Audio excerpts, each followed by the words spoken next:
اولئک الذین طبع اللہ علی قلوبہم، اللہ کہتے ہیں یہ وہ لوگ ہیں جن کے دلوں پہ اللہ نے مہر لگا دی. یعنی ایسا نہ ہو کہ کوئی اسلام سے پلٹ کے جا رہا ہے تو تم سمجھو کہ شاید اسلام میں کوئی خرابی ہوگی. بھائی کوئی اسلام ہی اپنے آپ کو ایکسپلین نہیں کر پایا، یا اسلام کے دلائل میں ہو سکتا ہے جان ہی نہ ہو، تو اس لیے یہ اسلام سے پلٹ رہا ہو. اللہ کہتے ہیں ایسا کچھ نہیں ہے. یہ وہ لوگ ہیں جنہوں نے اسلام کی خوبی کو اپنی آنکھوں سے دیکھا، اس کے بعد پلٹ گئے، تو یہ تو ان کے دلوں پر مہر کی بہت بڑی علامت ہے. ایک آدمی ایک مزیدار چیز کا ذائقہ چکھنے کے بعد کہے کہ یہ ٹیسٹی نہیں ہے، وہ زیادہ بڑا جو ہے وہ ہٹ دھرم اور ضدی ہے بنسبت اس کے جس نے چکھا ہی نہ ہو. تو ایک غیر مسلم اسلام قبول نہیں کرتا، یہ اتنا بڑا مجرم نہیں ہے.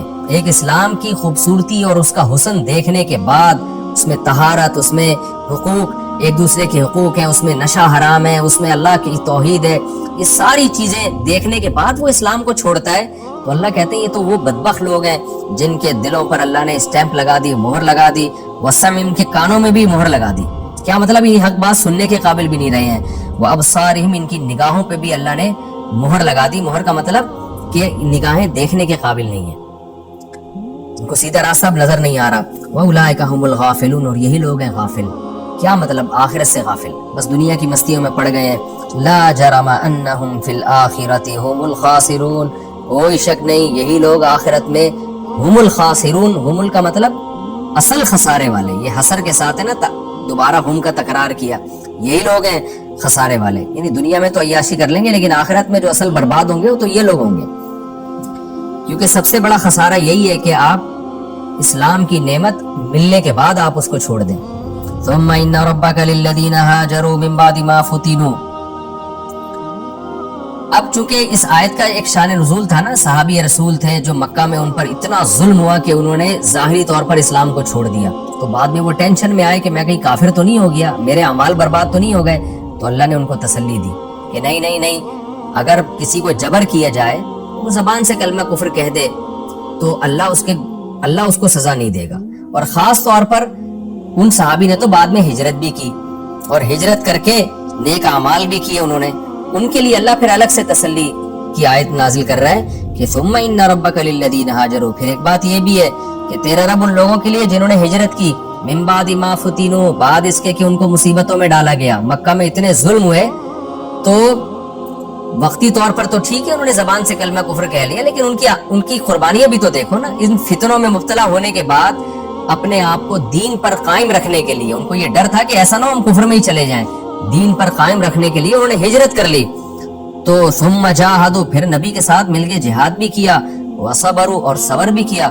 ان ربک من بعدها لغفور الرحیم، تو تیرا رب ان سب باتوں کے بعد غفور بھی ہے، رحیم بھی ہے. یعنی وہ تو اس سے پہلے بھی غفور الرحیم ہے، تو جس نے اتنی بڑی بڑی قربانیاں دے دی وہ اس کے ایمان کو ضائع کیوں کرے گا؟ ان صحابی نے تو بڑی بڑی قربانیاں دی، ہجرت بھی کی، جہاد بھی کیا، صبر بھی کیا، تو اللہ کیسے ان کی قربانیوں کو ضائع کر دے گا؟ تو اللہ تو اور غفور ہے اور ان کے لیے اور زیادہ رحم کرنے والا ہے. تو یہ ہمارا رکوع الحمدللہ کمپلیٹ ہو گیا، سورہ نحل کا رکوع نمبر 14 اور 20. یہ رکوع بھی آسان ہے، اور اس میں جو اہم مضمون تھا وہ اہم مضمون یہی تھا کہ ایک تو قرآن کی جو آیتیں منسوخ ہوئی ہیں اس میں حکمت تھی، نمبر 2 رسول اللہ صلی اللہ علیہ وسلم کی نسبت جس کی طرف کرتے تھے کہ وہ سکھا کے جاتا ہے، تو اللہ نے اس کی نفی کی، وہ اجمی ہے، یہ قرآن عربی زبان میں نازل ہوا ہے. اور ویسے بھی وہ ہمیشہ ساتھ نہیں رہا، جب ہجرت کی آپ نے مدینہ آ گئے تو پھر کہاں سے آیتیں نازل ہوتی تھیں، پھر کہاں سے مضمون آتے تھے. تو یہ ایک فضول قسم کا اعتراض تھا جو مشرکین نے ایک جو ہے نا شوشہ چھوڑا ہوا تھا. پھر اللہ نے اس رکوع میں یہ بھی بتایا کہ اصل جھوٹے وہ لوگ ہیں جو سارے دلائل دیکھ رہے ہیں، وحی نازل ہوتے ہوئے دیکھ رہے ہیں، نبی پر جو وحی کی کیفیات نازل ہوتی تھی نا وہ تو نظر آتی تھی، شدید سردی میں آپ کو پسینہ آتا تھا، یہ سب عمل اپنی آنکھوں سے دیکھ رہے تھے، اور پھر منسوب کر رہے ہیں کہ فلاں بندہ سکھا کے جا رہا ہے. تو اللہ کہتے ہیں کہ یہ سب دلائل دیکھنے کے بعد جو قرآن کا انکار کرے نا، اصل جھوٹے وہ لوگ ہیں.